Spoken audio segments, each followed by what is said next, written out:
You ask Tiger to solve. This deals with linear equations with one unknown. The final result is x equals 5. Let's solve it step by step. Simplify the expression.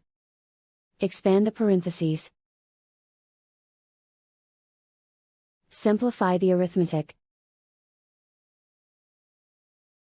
Group like terms.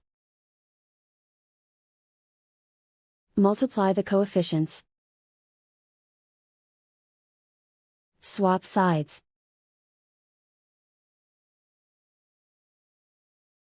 Group all constants on the right side of the equation. Subtract 36 from both sides. Group like terms. Simplify the arithmetic.